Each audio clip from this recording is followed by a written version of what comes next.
Hello, hello, Virgo Collective. Kamusta po kayong lahat? Ako po ito si James from James Tarot PH. Ito po ang inyong weekly reading for June 22 hanggang 28. New week, new reading para po sa inyo. Ano naghihintay para po sa inyong lahat this time? Alamin natin. But first, ihanda mo na Virgo ang yung isang tanong ha. Kung meron kang pangmalakasang one question na gusto mong masagot, hawakan mo yan. At sa dulo po, atin po yung babasahin by using these cards. Okay? Let's begin. Holy Spirit, Spirit Guides, guide us for today para sa ating reading. Inhale and exhale. Your cards for the week. Ooh, nice. Siya nga pala mga mahal kong Virgo, do not skip your ads. Malaking tulong po sa akin yan. Sa tuwing meron po tayong libreng reading para po sa inyo. Thank you rin po sa mga nagla-like, nagko-comment at sa ating mga new subscribers. Welcome po sa ating channel. Please support me every time po na may upload tayo. Salamat po. Okay. So, in the background of your reading, meron kang the Knight of Pentacles. Ooh, this week daw Virgo, meron ng aandar sa mga bagay na medyo mabagal noon. Kung naghihintay ka ng development, sagot, or kompirmasyon na para bagang nanggaling sa isang bagay na super natenga. No? Parang feeling ko dito, matagal ka naghihintay eh. And at some point, hindi mo alam kung may aasahan ka pa ba sa isang bagay na parang akala mo, posible pa ba yun? Parang gugora pa ba ako? Aasahan ko pa ba? Pero nakita ko dito, this week yung start ng pag-andar. You have planned for this, you have prepared for this, and this week aandar ka na para gawin siya. Congratulations, okay? Especially in your core energy, meron kang the Page of Swords. Nako, ito'y isang malaking deliverer of good news. Okay? Kitang-kita ko dito na ngayong linggo darating yung pinakamalaking impormasyon na kinakailangan mo para makaandar na yung isang bagay. If you're waiting na tawagan ka na or magkaroon ng update or makipag-communicate na sila sa'yo, ito yung linggong yun. No? So yung impormasyon na darating ngayon, magagamit mo para makaabante na. Example, you've been waiting for the confirmation ng agency para makalipad na. Or you're waiting for the result ng exam para alam mo na yung next level ng training. O kaya you're waiting for the confirmation ng isang government agency pagdating sa iyong loan. Ganyan. Itong impormasyon ngayon darating kaya prepare, maghanda, simula na ito ng pag-andar mo. Congratulations, okay? The Page of Swords, the Four of Swords. Wow. Sabi dito, ramdam ni Spirit Guides na ang tagal mo tong dinasal, sabi mo, God, please naman, paandarin mo na. Please, palusutin mo na yung inaasikaso kong papeles. Palusutin mo na yung inaasikaso kong promotion or pag-a-apply. Or yung hinihintay ko na resulta or sagot, please ibigay mo na. For a very long time, naging restless, hindi ka makatulog, super stress, nag-overthink ka na rin, nagka-catastrophize ka na din minsan, iniisip mo, baka hindi para sa akin, baka nalagpasan na ako, baka hindi ako naaprobahan, baka reject ako. Sobra na yung alala mo nito mga nakaraang linggo or nakaraang buwan. Pero asahan mo Virgo yung pagdating talaga ng isang magandang impormasyon na magpapanatag sa'yo. You will feel like aabutin na lang. Now you understand. Ngayon makakapagpahinga na ako kasi gets ko na. May kompirmasyon na meron ako mapanghahawakan. No? So congratulations. So, mga mahal kong Virgo, mga kapwa ko Virgo, ano po yung hinihintay nyong dumating this week? Comment down below, i-manifest natin yan, darating yan. Okay? In the area of what you need to focus on, meron kang the Six of Wands. Sabi dito, huwag ka nang papadala sa pressure sa paligid. Sabi din, huwag mo na daw tignan yung ginagawa ng iba or yung success ng iba. tapos i-compare mo sa iyong sarili. Mali yan. Lalo kang nahihirapan or nawawala ng gana para abutin yan. It's because you are comparing your chapter 2 sa chapter 29 ng iba. 'Di ba? So kailangan focus lang tayo sa ating business, focus tayo sa ating dreams. Lagi nating sabihin na kaya ko tong ipanalo. Pero makukuha ko to in God's perfect time, on my time. Okay? Hindi pwedeng, ay, kailangan ko siyang sabayan. Nakuha na niya agad yung kanya, dapat ako din. No. You have your own timeline and listen to that. Victory is within reach. No? Kayang-kaya mo itong mapagtagumpayan. Ang kailangan mo lang ngayon, dumiretso ka, mag-focus ka, at talagang gawin mo ang lahat para maipanalo mo yung isang bagay. Kung kailangan magpuyat, kung kailangan magtrabaho dito, kung kailangan kalkalin or mag-research, kung kailangan mag-training, mag-workshop, gagawin mo lahat para maipanalo ito. Okay? Kung ano man yung gusto mong ipanalo ngayon, you have that power. Pero kailangan gagawin ang lahat makuha siya. Okay? Six of Wands, the Queen of Pentacles. Ooh, sabi dito, kung ano man yung pinag-focusan mo, ang end point, ang resulta, ang outcome ay kaching-kaching. No? Kaya nga minamadali mo na yung papeles eh. Kaya nga nilalakad mo na yung dokumento na yan or pinagsumikapan mo na makisama sa mga taong yan kasi alam mong kaching-kaching ang dulot sa akin ito. Kaya gawin mo ang makakaya mo and the resources and the abundance is coming to you. Okay? You will feel like, okay na ako, approved na to, makakalarga na ako. Yung susi sa dulo nito ay isang malaking kaginhawaan pagdating sa pera. Congratulations. Okay? Claim mo na to. So, mga Virgo, taga saan ka, no? Saan party po kayo ng Pilipinas o buong mundo nag-e-enjoy ng ating special reading for today? Comment down below. In the area of what you need, meron kang the Chariot card. Ang kailangan mo dito, Virgo, ay kilalanin mo kung ako ba'y umaabante o palagi akong umaatras. Kita dito, movement. Ang kailangan mo this week ay paggalaw, pag-abante, at pagtupad doon sa plano. Pero paano natin gagawin yon kung ikaw ay atras-abante? Ngayon gusto mong gawin, bukas hindi. Mamaya matapang ka para suungin yon pero mamayang gabi parang sabi mo, ay ayoko na lang, wag na lang, baka mamaya matalo lang ako. Nag-o-overanalyze ka na naman. Nako, sakit nating mga Virgo yan. Na kahit okay naman, kahit kaya naman, pero lagi tayong pinapangunahan ng overthinking, pag-iisip ng nega, super analytical, super tayong perfectionist, no? Kaya lahat ng maling bagay nagpapahina sa atin or nagpapabagal sa atin. Charge forward. Nasa kamay mo ang manibela. Nasa iyo ang desisyon kung paano mo aabutin ang pangarap mo. Ikaw ba'y duwag ngayon or meron kang fighting spirit to charge forward for this new opportunity? Chariot, the Empress card. Sabi dito, malapit mo nang mabuo yung bagay na gusto mong ipanganak sa buhay mo. Ipanganak na bagong project, bagong trabaho, bagong career, or para sa pamilya. Kung ano man yung nais mong mabuo, ang proper paraan ay to charge forward. Kayang-kaya eh. You have the power to be abundant. You have the power to make it happen. So, bakit daw nag-aalangan? Bakit daw natatakot? At bakit daw pinapatagal? Parang ganyan. Eh, kayang-kaya mo naman daw. So, charge forward on the creation of something that you want to happen in your life. Okay? In the area of what's affecting your current energy, meron kang the Eight of Swords. Sabi dito ng yung spirit guides, ayaw mo na sa isang paulit-ulit-ulit na sistema or paulit-ulit na cycle. Sabi mo, hanggang dito lang ba ako? Forever na ba ako dito? Or meron pa akong magagawa? For quite some time, naramdaman ko dito na you feel like stuck ka.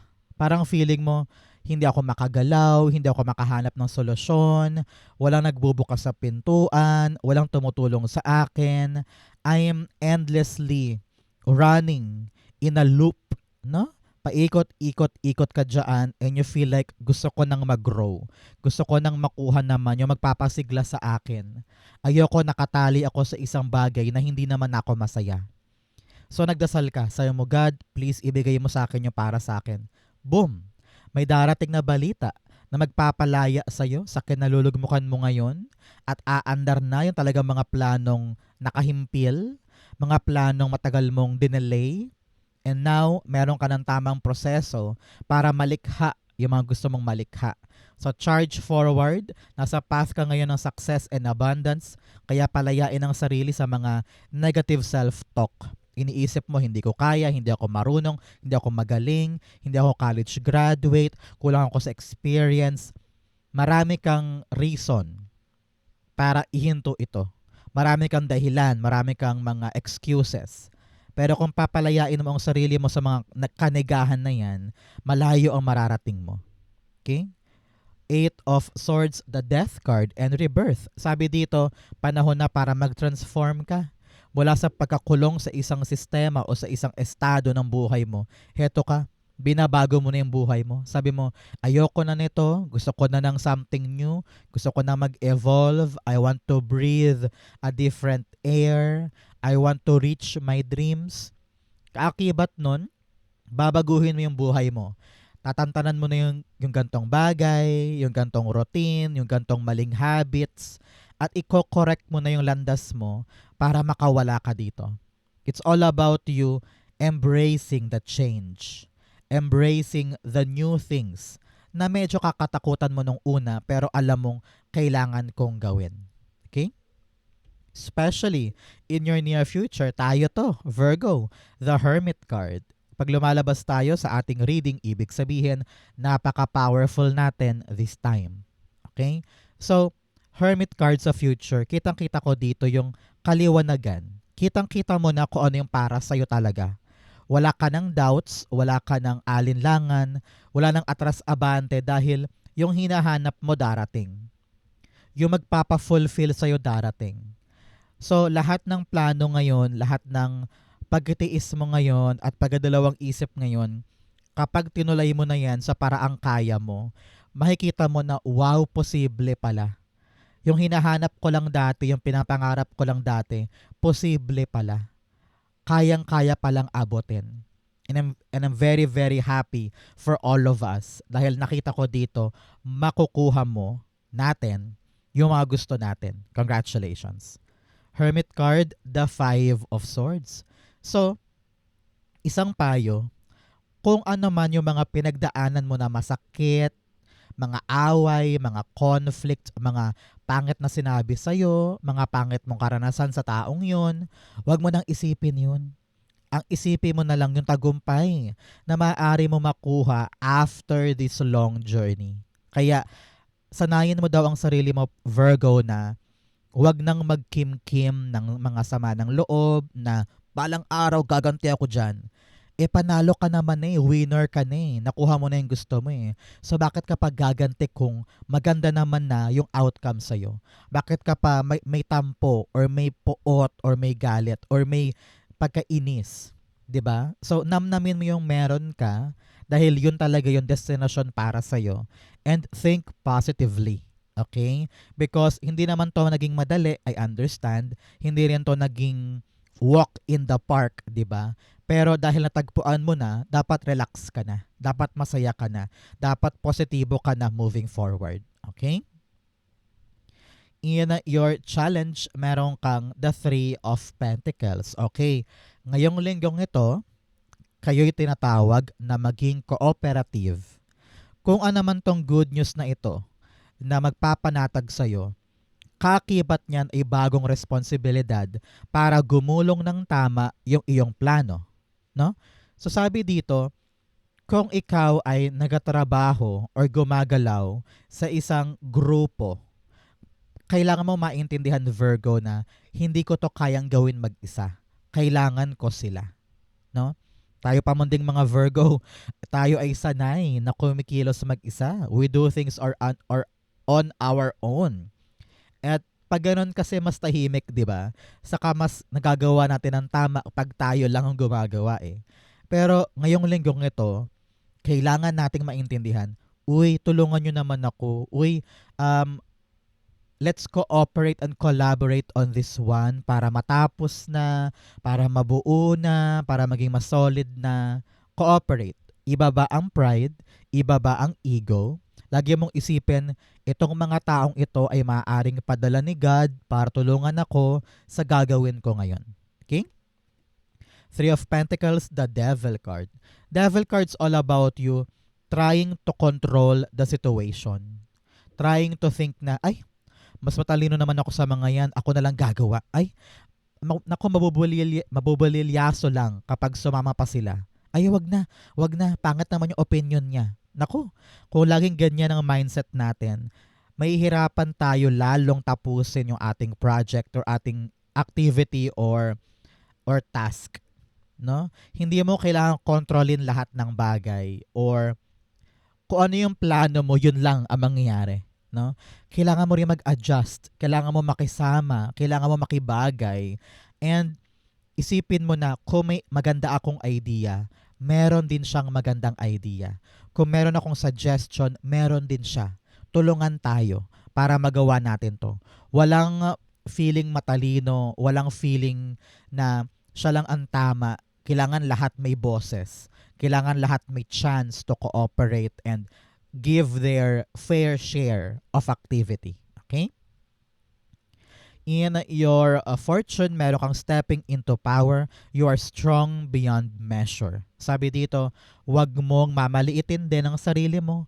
Kung medyo intimidated ka sa mga taong yun, na parang, ay, ang galing-galing nila, ay napaka-stricto naman nila, ay napakagaling naman nila. Wag mong isipin na mas mababa ka sa kanila. Meron ka ring power para tumapat doon. Nakipagsabayan ka, makipag-cooperate ka, and you will see na, ay, I belong here. Meron din akong contribution dito na kaganda-ganda at makakatulong. Kaya kailangan maniwala ka na kaya mo. Okay? In your fortune, meron kang the Ten of Swords. Napakaganda nito. Sinasabihan ka dito, Virgo, na kung ano man yung isang bagay na nagpapadown sa'yo, maaaring kalusugan, or problem sa love life, or problem sa trabaho, sa negosyo, and you feel so down, halimbawa, makakaasa ka na ending na yan. Okay? Nasa fortune area siya. So, ibig sabihin, may bagong darating na exciting na pag-asa para sa'yo. Na magpapabangon sa'yo and you will tell yourself, wow, thank you Lord. Hindi mo ko hinayaan na nandito lang, no? Na nakadapa, na plakda, na bokya. Binigyan mo ko ng bagong pag-asa, maaaring may darating na kaginhawaan sa kalusugan, or darating na bagong trabaho, or darating na bagong solusyon sa problema, or pambayad sa utang. May darating na mas higit pa at mas maganda na mapapasabi ka na lang na, yes, this is my new chapter at babangon na ako, makakabawi na ako. Okay? Congratulations.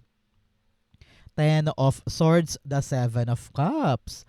Kung akala mo walang-wala ka na parang hanggang dyan ka lang, no. May mga bagong pintuan, mga bagong options na magbubukas para sa'yo. Ang kailangan mo lang ngayon, talagang buksan ang isip, palawakin ang mundo mo, palawakin ang sariling buhay, at magkaroon ng understanding na, hindi, meron pa ako dyan. Meron pa akong bagong pag-asa, meron pa akong bagong magagawa. Ito yung mga yon.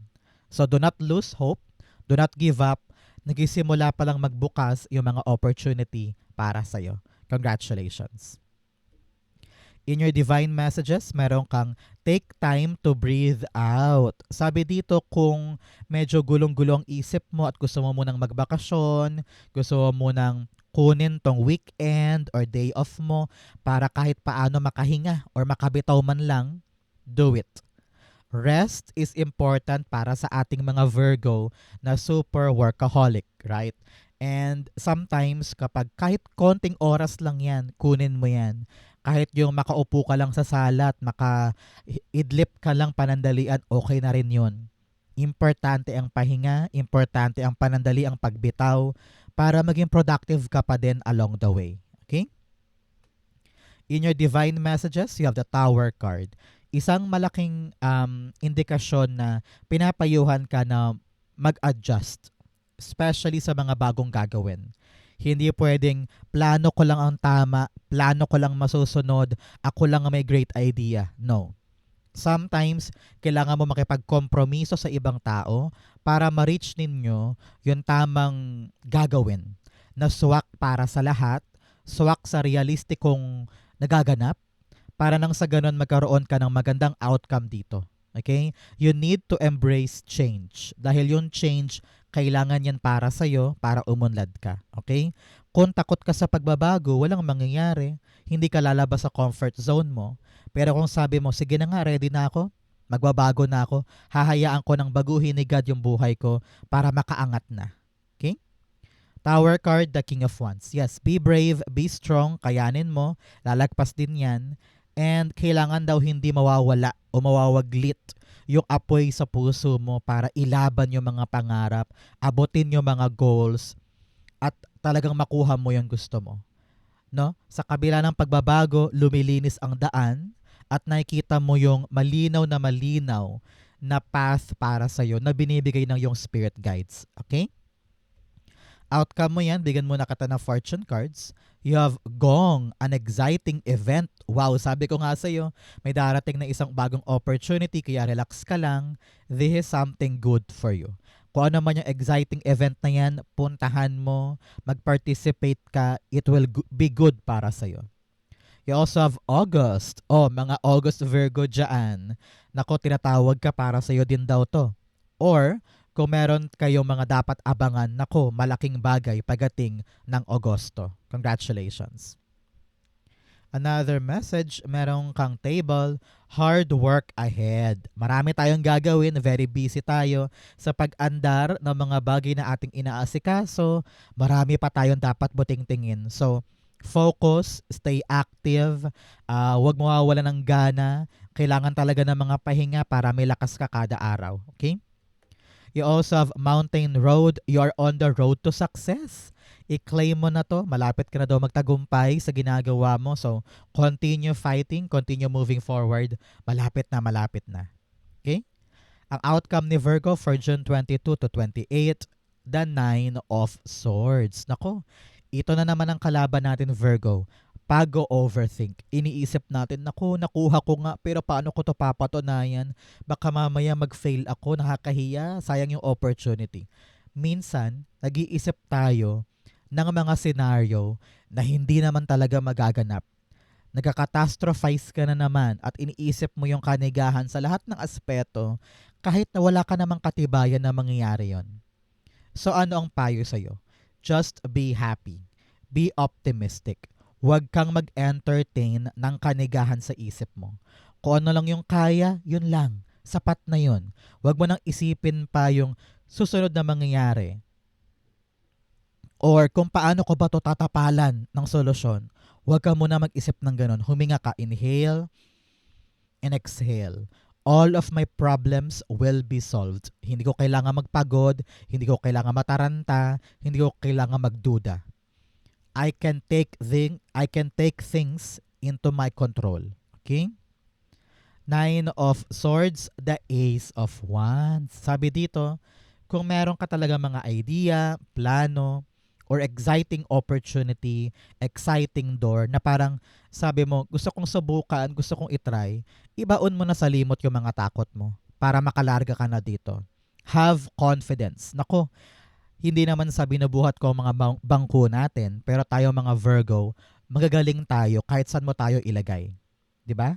Kahit saan tayo makapunta, kahit saan tayong industriya makapasok, kayang-kaya natin dahil magaling tayo, mahusay tayo, we're very perfectionist, kaya wag ka nang mag-isip ng kanigahan. Okay? Kayang-kaya yan. Okay? Ang outcome mo, yan yon. But first, let's go na Virgo sa yung isang tanong, isang sagot.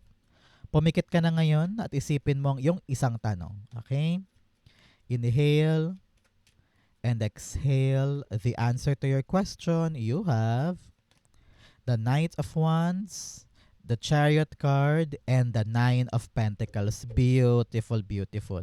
At the bottom, meron kang the Nine of Swords. Kinakatakot mo na naman yung question mo. Iniisip mo, naku baka mag-fail, naku baka masira, naku baka hindi ko magawa. Sabi dito, manalig ka, maging go-getter ka lang. Subukan mo lang, try mo lang. Panahon to para maging spontaneous, maging risk taker, no? Kapag umaatras ka lagi sa mga laban dahil sa mga takot mo, walang nangyayari. Lalo tayo na stuck, di ba? Pero sabi dito, remove all of your worries, take charge, laban, sugod, aanihin mo, masusungkit mo yung magandang bunga at mag-e-enjoy ka dyan. Panahon to para talagang lumaban, sumuong ka dyan sa question mo because it will lead you to your success. It will lead you to your abundant life. At sa dulo, you will realize, buti na lang nilaban ko, buti na lang naging matapang ako, at nagawa mo siya. If you're waiting for the answer na yes or no, the answer is a big, big yes. Laban sugod para sa'yo to. Okay? So Virgo, yan po yung isang tanong, isang sagot. Ganon din po ang yung June 22 to 28. Saan po kayo nakaresonate? Comment below, babasahin ko po yan. Thank you Holy Spirit, Spirit Guides for the clarity for today para sa mga kapwa ko Virgo. Thank you po for watching hanggang dulo. I love you. This has been James for James Tarot PH. God bless everybody.